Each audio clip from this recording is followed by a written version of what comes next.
Hey there friends, welcome back. This week was a busy week for me at work, so I did not get to record like I wanted to. I did make a couple meals and several of them, well, one of them I didn't record at all, and the other one I recorded part of it and accidentally didn't record the other part. Anyway, we get to have an amazing couple of videos done by my sweet daughter who made 2 international meals this week for our family. The first one she started by making naan bread, and that is what was shown as I was blabbing on. She made the dough, let it rise, and then she buttered it with chives and butter. And then she went on to make butter chicken or tikka masala. And to do this, she cut up chicken breasts, she added yogurt, and then she added a bunch of spices. If you want to know what they are, look in the description. I'll have them listed. Then she marinated that for a little while and fried the chicken up.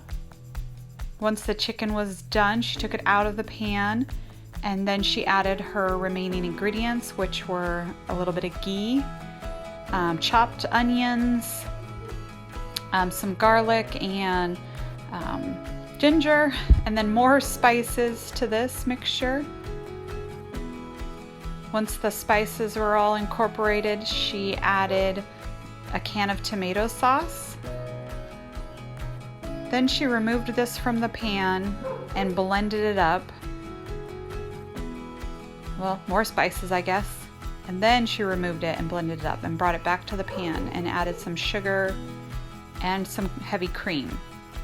And that was the sauce, the base, the curry.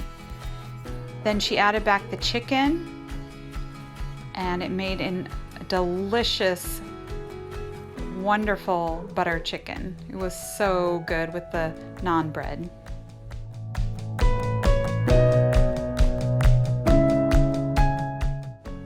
The next meal she did was Mongolian beef.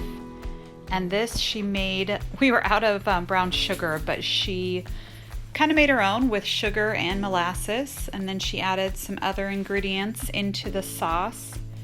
Then she took her flank steak that she had cut up and added a little bit of marinade or some ingredients to marinate it in and let that marinate for a little bit. Then she pulled it back out and she put the remaining cornstarch in the bag, and I guess she decided she didn't like it in the bag, so she put it in the bowl, and the spoon wasn't doing it, so she just went in with her hands. Then she fried up her meat in some oil, and once the meat was all fried up and put aside, she was able to start her sauce.